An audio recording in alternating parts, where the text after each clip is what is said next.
Well, and we saw it with, Daryl Morey said all the same things when he came in to take over the Sixers. It's going to be a collaborative effort. Me and Elton Brand, ownership's going to share their ideas. Everybody's going to, throw their ideas into the pool. I mean, whose idea do you think it was to trade for James Harden? So like at the top there does need to be that person. Yeah.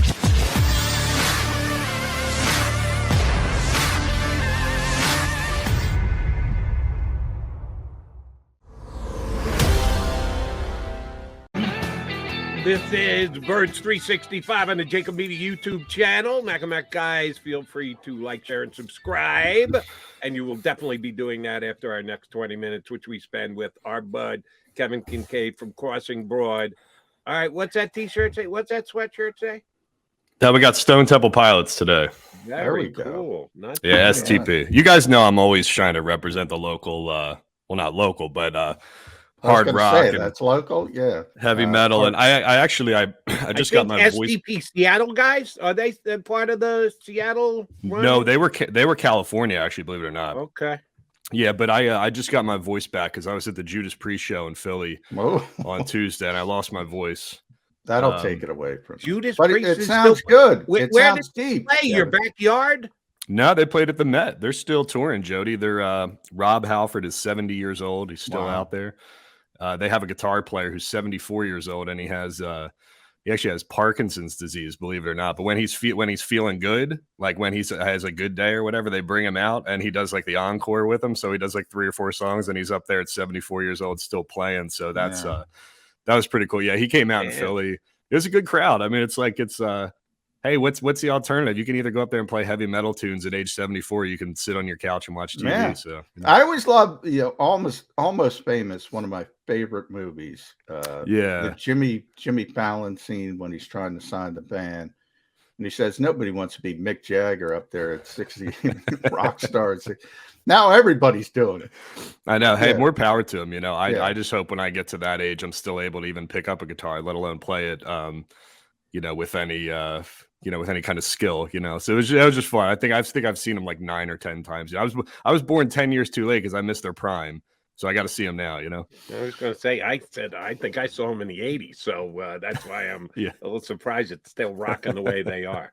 All right, a couple of Eagle guys rocking this week. Opinions. That would be Howie Roseman, Jeffrey Lurie, Nick Sirianni. Your website does a great job of allowing people to go back and forth. And I think your site has a pretty good finger on the pulse of the Philly fans. Some of them are going to just hate whatever Howie Roseman says, or for the lesser part, Jeff Lurie says. How do you think their stances on the Eagles and what their comments were and or explanations were for their offseason so far this year? How do you think it went over with Eagle Nation? I mean, I think it went over fine. I don't think there was anything groundbreaking that was said. I had to do a double take. I think I spit out my coffee when I heard Nick Sirianni talking about how Derek Barnett is such a high IQ football player and just a tough guy and a guy that he loves, Because, I'm old enough to remember when Nick Sirianni was seen on camera saying, it's always him. Yeah, he created that problem. Nick. Yeah, But it's just funny. No, hold on. Derek Barnett created that problem by continually getting penalties. Well, I just think it's funny. I don't expect that. I'm glad that Nick Sirianni has learned the art of coach speak, a year into it now and knows how to just fib in front of a camera. But it made me laugh nonetheless. I think probably if you go through Howie and Jeffrey Lurie and Nick Sirianni this week, I think my biggest takeaways are probably from Jeffrey Lurie for sure. I think probably the most intriguing set of quotes is probably that that conversation about how involved Jeffrey Lurie is. And there was John, correct me if I'm wrong, but I think he just kind of segued naturally into talking about like the JJ Arcega-Whiteside pick and like, hey, you guys accused me of like influencing that or something, and I didn't. But the fascinating thing about that quote was, he talks about how there was a tie between JJ and I guess Paris Campbell was the other guy. Yeah. And Jeffrey Lurie says they looked at me and said, who do you want? You know, but he used the word flippantly when he said that, right? So you can kind of try to interpret that how you will, but still he's saying that they turned to him and said, who do you want? Yeah. So, what's ironic about Jeff is, and I think it's true, by the way, I think he doesn't realize, like, he is he's always been a guy who asks questions. He says that for years and years and years. Like, that's my job, to ask questions, to push them. But he doesn't seem to realize that as the owner of the team, that comes loaded, right? Like when somebody's making a suggestion and he's the owner of the team, and he kind of explained it himself how he wanted Paris Campbell. And Jeffrey kind of leaned towards JJ, and Howie, who put the gavel down, said JJ, but he wanted Paris Campbell. So he kind of contradicted himself, which he always does. But I think he honestly doesn't realize how impactful his suggestions or questions are. And we can go back to, for instance, I'll give you another example, Doug Peterson in Green Bay. So when Doug Peterson wins a game, he's not supposed to win against Aaron Rodgers at Lambeau, but he does it running the football. And the owners got him in there on Tuesday. God forbid. Yeah. Saying, well, why didn't we pass? You know, to Doug, that's like, well, what's the problem here? But Jeffrey's like, oh, that I think is the bigger problem. And I don't know how you fix that. Maybe he doesn't realize that his words carry more weight than everybody else's words because he's the boss. You know, he's the owner. Like, you know, it's like if he puts in his opinion and he thinks it's all like he's the same level as Brandon Brown or Ian Cunningham, you know? Like it's a committee approach. We're all going to share opinions, and everybody's opinion is weighted equally. His opinion's not weighted equally because he's the damn owner of the team, you know? So then somebody below him is going to have the guts to say, no, I'm going to divert from what the owner wants to do and do my own thing instead. You know, you see like examples of that in every industry, of course. Like even at like Crossing Broad, you know, Kyle's the founder of the site.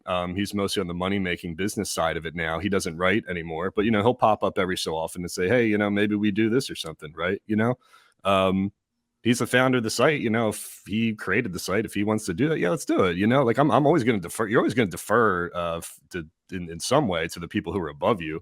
And I think the question then to kind of like extend it and push the topic forward is, you know, what is the extent of the involvement? I think we always have kind of a skewed understanding of Jeffrey Lurie's involvement, probably because we don't see him that often and we don't hear from him that often. You know, I think he hadn't spoken since last January, right? So that's 14 months or something, and, right? You know, the pandemic and, you know, that affected things. Typically he talks twice a year. But then like Jerry Jones, you see Jerry Jones in the locker room after every game, and he's willing to talk to anybody who puts a camera in front of him, you know? So, but that gives off the impression, right or wrong, that he's more involved and he's more hands-on.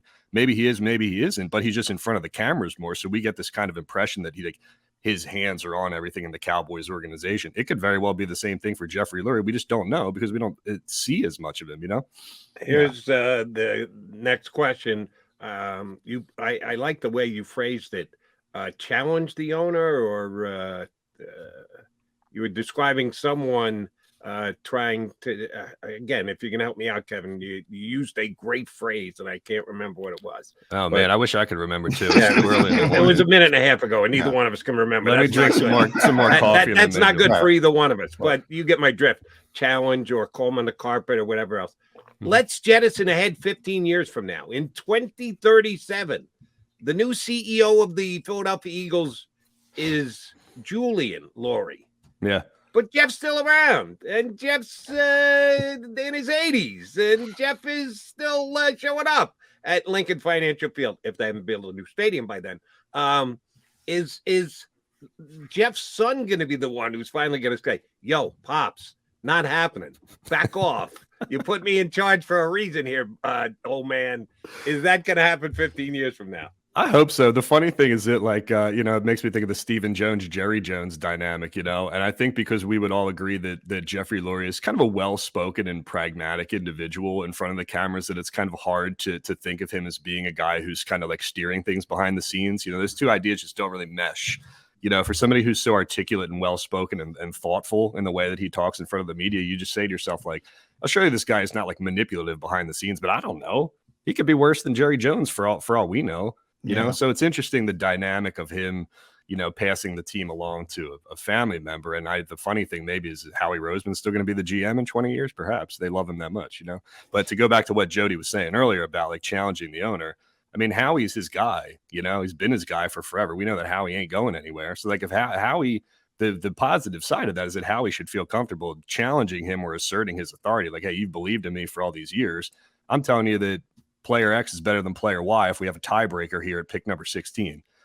Jeffrey Lurie spoke last year on the record about not necessarily being the decider for individual player decisions, but more of like this macro level overseer of like, hey, are we following our process right? Did we do our due diligence on all these guys? Did we study the film on all these guys?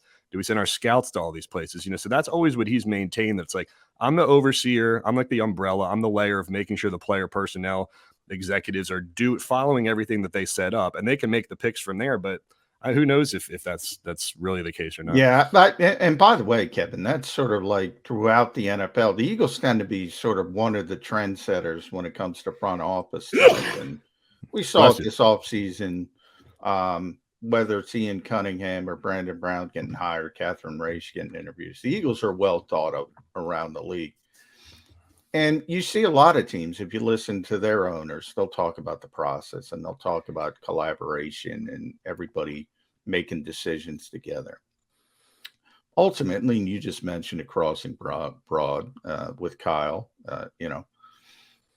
somebody's got to make a decision at some point. Why does this league and the Philadelphia Eagles, I would say they're one of the forefront teams when it comes to this sentiment.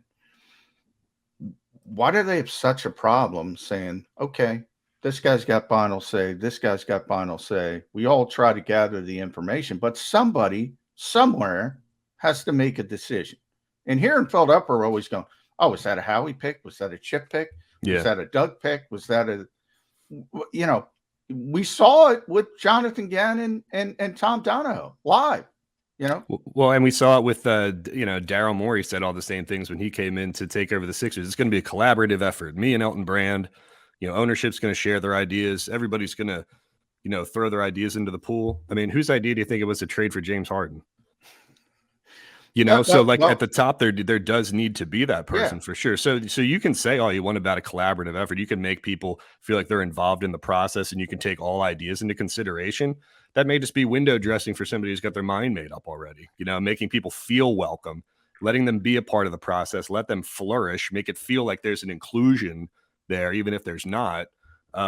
Maybe you foster some new ideas, maybe you come up with some things along the way, but there always has to be a person at the very top. Of course there has to be. There's no, I mean, I might be wrong. Maybe this is not my forte here, but in no place in history was there like a democracy, for example, where we just like, let's just all vote on it and then we'll all execute it as like a town of like 5,000 people. Like there's a mayor, there's a controller, there's an animal services guy. Like you have to have, like you do have to have these things, so it's more of like, I think what you have in this day and age is like everybody loves these buzzwords, these like flighty buzzwords of like they do. Collaboration, and it's going to be like, open concept office, and we're going to have verticality, right? I would apply for the animal services job because I love animals. If the Eagles are in need, I can every day after 10 o'clock when I finish with McMullen, I can get down there and take care of the dogs. All right, KK, a two-part question.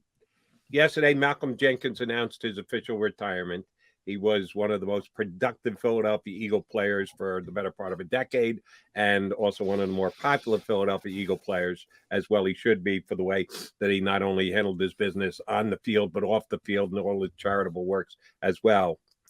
Two-parter. Number one, if it's a yes, you got to answer number two. Philadelphia Eagles Hall of Fame, the actual Hall of Fame in Canton, Ohio. Malcolm Jenkins, yay or nay? Man, it's hard to say no. I mean, I'm leaning yes. You can make a case that Malcolm Jenkins was the best free agent signing in Philadelphia Eagles history. He's up there, right? I mean, I don't think the list. When you look at, I guess the value, depends on how much you weight a Super Bowl, which I weight very heavily for sure. He was only here for 6 years. I mean, 6 years is a long time in the NFL for sure. Yeah, it is. Yeah. I don't know. I just love Malcolm Jenkins. I thought his impact that he had with the social justice stuff was much more significant than anybody else in the NFL, because I always appreciated how I felt like he was talking to me, like talking with me instead of talking at me. I always felt like he was very good at communicating those ideas to people who may not otherwise care. His off-field work speaks for itself. You put him in the Eagles Hall of Fame just for the off-field work, I don't know if that's a thing, but I would. But no, and I just you love his durability and his commitment to being on the field and being a leader. His flexibility too as a player, to be able to get down in the box, do a variety of different things in coverage, tackle. I think it's hard to find a better player who was. I don't know who. If you give me the MVP of the 2017 Super Bowl team, do you make a case for anybody other than Malcolm Jenkins? I think it was the leader of their defense. I think the MVP of the team, and this is going to upset people, was Carson Wentz. And I don't think they're in a position. Jeffrey kind of talked about that. They're not in a position to win the Super Bowl. Then, as they get into the position with the number 1 seed, then I think Nick Foles is the MVP in the actual run. But I do think he was the leader of the defense. And then you talk about Brandon making the strip sack, but it was such a team. It's funny to even think about that because it was such a team performance. It's almost like goes against the whole theme of that season to try to pick out one individual to be the guy. But look, Malcolm is an all-time great Eagle. Yeah, Jody, we got this news at the end of the show yesterday. I don't think he's a Pro Football Hall of Fame. That's a tough bar. He made 3 Pro Bowls. You generally have to make a ton of All-Pro teams. Very good player, but what you said, Kevin, his versatility is amazing. Yeah. Jim Schwartz said, and I put the quote up on Twitter, he played 7 different positions. He played every single position on the back end at one point. And I remember when Miami had Minkah Fitzpatrick, and they wanted to turn him into a Malcolm Jenkins type player. They even used the word as just this Swiss Army knife moving part. And Minkah's like, I don't want to do all that. And then traded to Pittsburgh. To learn every position. He's one of the highest football IQ players I've ever known. It's funny that they it's funny you say that about the versatility too, because the 2 guys that the Eagles, the 2 biggest free agent signings that they made this year, are both versatile kind of players who are little bit of like tweener hybrid kind of dudes who can do a lot of different stuff. Hassan Reddick is Hassan Reddick. Love the signing for sure. Kaiser White, I had the opportunity to watch because he's a West Virginia guy. So I saw him during his whole, his whole college career and watched his transition from, like hybrid spur safety into NFL linebacker. And he can do a lot of different stuff too. He doesn't play the same position as Malcolm Jenkins, but he can do, in college, he was doing stuff where he would get down on the line. He would drop into coverage. He'd play off-ball linebacker, do a lot of different things in that, like, we played that like 3-3-5 kind of weird stack that a lot of college teams play where you sort of have that like tweener linebacker safety or linebacker edge, like Jannard Avery kind of player, So I think it's telling that they've found 2 guys who are sort of in between kind of dudes that they can do a lot of different stuff with. Jonathan Gannon, for all we talk about him sitting in the cover 2 shell last year, in the second half of the season, when you watched a lot of those third down like sub packages, he was mixing and matching, doing a lot of different stuff. They had that lineup that they liked where they put like Javon Hargrave in as like a fake nose tackle. They'd have Fletcher Cox like lined up as like a 3-4 like tackle. They'd have Josh Sweat at the other side. And then they put like Avery and Patrick Johnson on there. So you have like tweeners where you don't really know who's going, who's coming. They can do a lot of that stuff with Kaiser and with Hassan too at the same time. I think there's a lot of like mix and match ability, which is not a word, but there's flex to kind of show different things with that. So I thought it was interesting that they pursued both of those guys. Matchability, I think that's a phrase used in a Judas Priest song, but I'm not sure about that. IKK, a Eagles beat writer who will remain quasi-nameless, John McMullen, did a mock draft and he had the Eagles taking Sam Howell this year. I'm not a big Sam Howell fan, so I hope that's not the case. I hope context trading down to in the context trading down, but as a first-round draft pick. So I don't give a you-know-what if he goes at number 19 or number 31. He's going to be a quarterback who's going to come in, and the undertow will start. Those that are not Jalen Hurts fans, get Howell in. We got to play Howell. Why isn't Howell playing? Jalen Hurts is taking us nowhere. We need to move on from Jalen Hurts. Did the Eagles want to go there with any quarterback in this draft? Did they want to open up the second-guessing door for the replacement of Jalen Hurts? Or do they say, this quarterback class is not that good. If we've made this commitment to Jalen, we might as well make it a commitment and not worry about taking a first-round quarterback which way does it happen on draft night? I think there's some truth to that for sure. I think as a general rule of engagement for Eagles fans, they would probably call for the backup quarterback, whoever it is. You know, if it's Gardner Some Minshew. call for Gardner, yeah. You know what I mean? So I think that's going to happen no matter what. But Yeah. I mean, to Jody's point, it's like, are you creating another Carson Wentz and Jalen Hurts situation? If you emphasize if you use a high draft pick on somebody like that, are you creating an issue?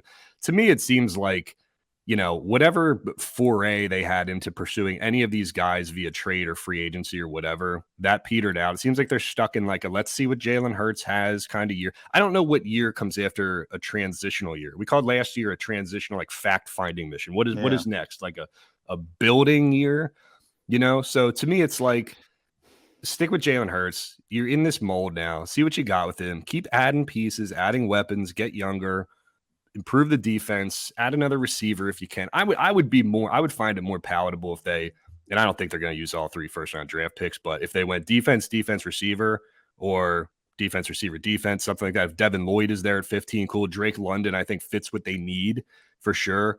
If Sauce Gardner falls, for sure. If Stingley falls, for sure. I find it a little bit, I don't know. I'm just not high on this quarterback class in general. So I think more so than anybody calling for the backup based off who they draft. I just don't think that would be a pick that I would do anyway. I'm going to throw out my thought process, Kevin. And a lot of people have heard it. You'll be the latest. GMs obviously have to think about more than 1 year at a time. We see the cost of doing business at the quarterback position. As cost-effective as Jalen Hurts looks right now, he's eligible for an extension after this season. Yeah. If he puts up a similar season as he did last year, which was pretty good, you know, Pro Bowl alternate, solid, what's that going to cost? And the Eagles want to be in that purgatory where they're paying above average quarterback $30 million because that's the baseline.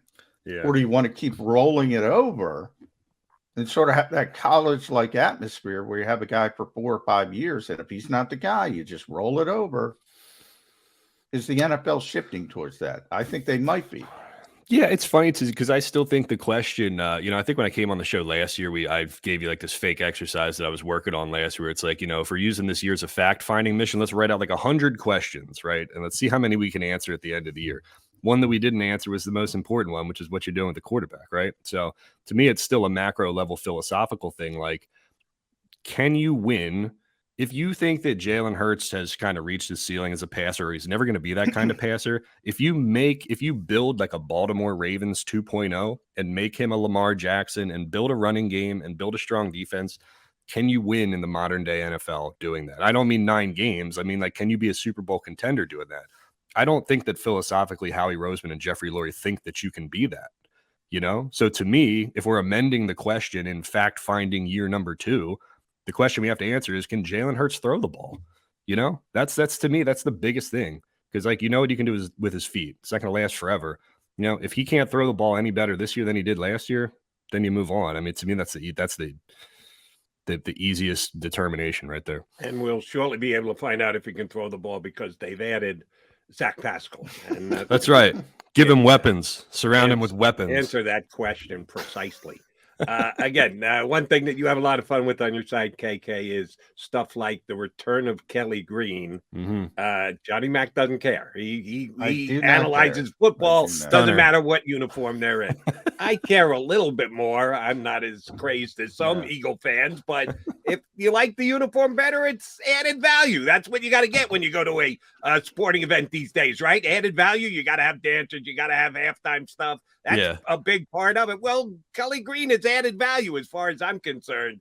Again, your take and what you think Eagle Nation thinks of Jeff Lurie finally getting Kelly Green back on the back of the Philadelphia Eagles. It's funny, most media guys don't care about like uniforms or colors or whatever because we don't purchase merchandise. Like, we don't wear Eagles jerseys. Like, back in the day, like, you were never the Beats were never supposed to wear Eagles gear, right? Or Sixers gear, whatever. It was like an old fashioned thing. That's kind of changing a little bit.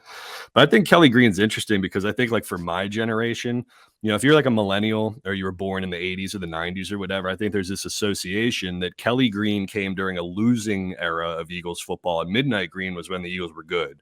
That's not necessarily true, right? But that's the association that you have based on what your lived experience, right?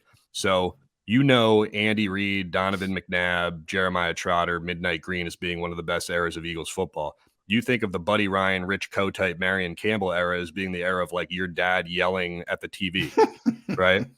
So, but anybody who's older than that, older Eagles fans know that the team was terrible in the late 60s and the early 70s. And then the Buddy Ryan era was when they kind of turned the corner and got good again. 10 wins, 11 wins, 10 wins, even though they didn't have the playoff victories to back it up. But there's an association there that Kelly Green was kind of like, people were clamoring to go back to like this loser era of Eagles football, which wasn't necessarily true, but it was like it became this like living in the past. Like, why do you need that kind of thing? Like, let's move forward, right? I think my generation, I can't speak for anybody else, but I think like millennials have cooled on the Kelly Green, or not cooled, but they're more amenable to it now because the Eagles won a Super Bowl and like it's a cool throwback thing. And there was a lot of great players who wore Kelly Green, Reggie White, Clyde, Seth, right? So it's like it's cool now. Why the hell not? You need an alternate. Now they've been wearing midnight green for what, 20 yeah, by the way, years?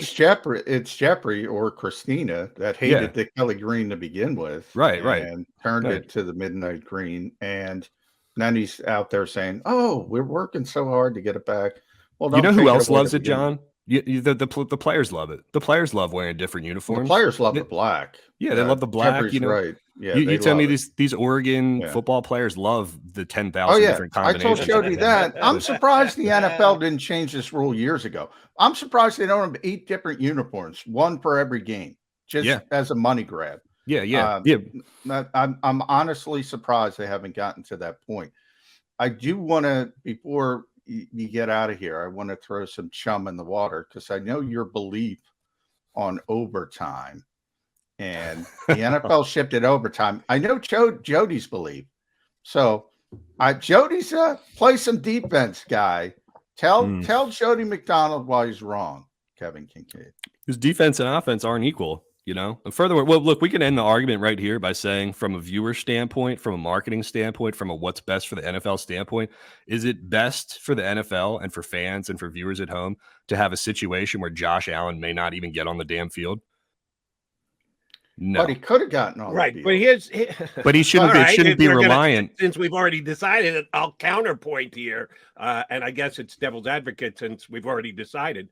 The week after, Patrick Mahomes got the ball in overtime and couldn't move it and didn't get a score. Oh, snap! The Cincinnati Bengals played defense, got the ball, and won in overtime. So it's not a given that any time someone wins the coin toss in overtime, they're going down the field and the game is over. Not if you play defense against them.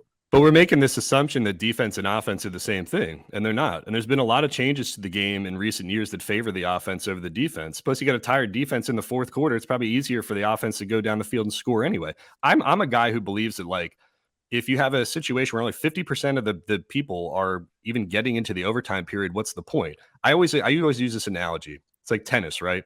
I played tennis at Boyertown. I modeled my game after Patrick Rafter, like serve and volley, right? Because I couldn't hit a baseline shot to save my life. Serving is not the same as returning serve, right? One person has an inherent advantage, the server does, right? So imagine if you were playing tennis and Andre Agassi and Pete Sampras went into a tiebreaker and Agassi served 4 aces in a row and the game was over. Would you say, oh, just break serve, right? No, because breaking serve is harder than serving. So what I'm saying is I'm equating offense and defense in the NFL to serving. One team gets to go first. If the defense stops them, great. But if they don't, then the other quarterback should have a chance to respond to that. Maybe I'm skewed in the way I think because I watch a ton of college football and I'm used to the overtime rules in college football. And I just like that if the defense can't get a stop, that at least the opposing unit gets to come on the field and is given the opportunity to at least match what was done by the other offensive unit. So even if we go back and forth into a second or a third overtime, at least I say, okay, everyone's gotten on the field. Like this has been able to be reciprocated here. So both quarterbacks have been able to see the field. Both defenses have been able to see the field.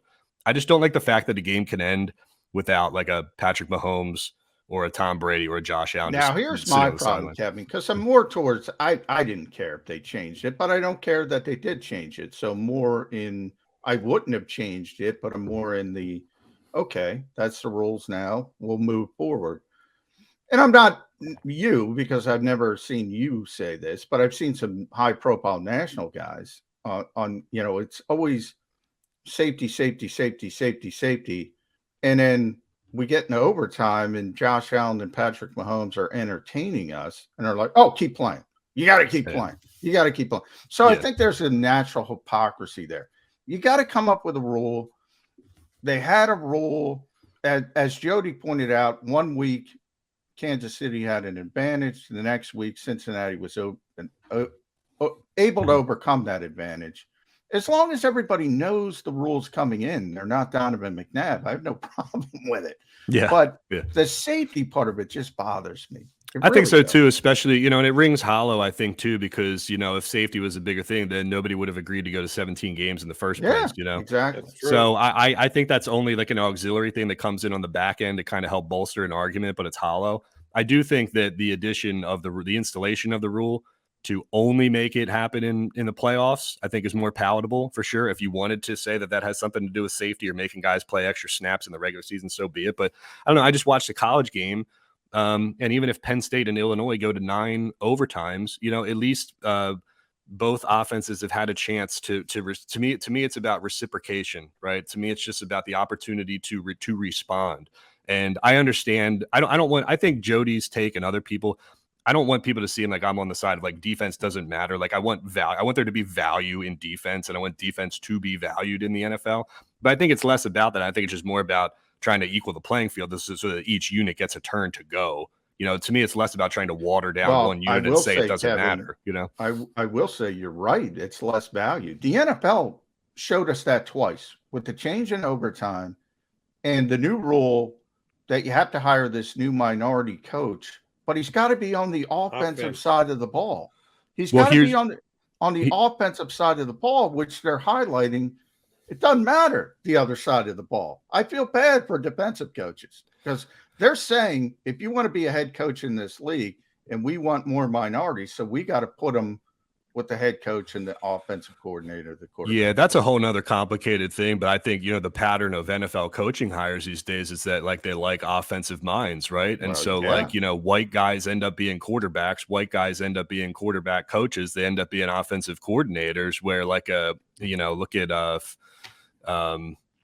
like Lovie Smith and guys like that who come through on the defensive side of it, maybe more POC. Robert Saleh, for example, just happened to come up through the defensive side of the game, So it's that whole thing's a little complicated, but it's funny how you look at the patterns of how like ebbs and flows in the NFL, like what they like to hire. I remember when after Andy Reid or after Chip Kelly left, there was a lot of Eagles fans who were clamoring for like, let's get a defensive guy finally, right? Like let's hire a defensive guy. Yeah, and now you look at the hires that are made, like your Brian Dabols and Gus Bradley. Man, I remember following the helicopter. We had the Channel 3. We had the helicopter flying over like the airfield waiting. Gus was here, man. Till Chip changed his mind. And what the hell was Tampa Bay thinking last night? Hiring a defensive guy and an African American guy all in one fell swoop. How dare they bring in Todd Bowles when everyone believes it's got to go to offense? Yeah, we got to talk about that because I'm surprised Tom Pelissero. I give him credit for asking the question. He said, "What about the Rooney Rule?" And the NFL said, well, it's out of the hiring cycle, so it doesn't apply. I don't even know what that means. I mean, I'm like, well, they hired a minority, so we don't have a problem with it. But I mean, in theory, 2 other minorities should have got an interview to hopefully elevate their status. And they just said, heck with it. Yeah, I do think it's interesting because I don't know how people feel about it now, but I think back in the day when you look at like, Ray Rhodes and Donovan McNabb and, I think the perception was that the Eagles were at least like one of the better teams when it came to sort of being progressive or to like having a more diverse staff or whatever. Since then it's only been white head coaches, but there's only been 4 of them or whatever. So, but I don't know. I just find it interesting. I try to look at it from a macro level of like, hey, what are the trends in the NFL? The trend is to hire an offensive coordinator to be your head coach. Offensive coordinators usually come from being quarterback coaches. Quarterback coaches are usually guys who were quarterbacks. And there just happen to be more white quarterbacks than there are black quarterbacks. So whether it's conscious or unconscious. I think it's more of a product of like what the trends are and what the patterns No, are. I agree with that. I was just trying to highlight the NFL is signaling offense is more important than defense on two equations, overtime and with that new rule. Byron Leftwich could have been the hire in Tampa. He checks all the boxes, African-American and an offensive guy, but they went with Todd Bowles.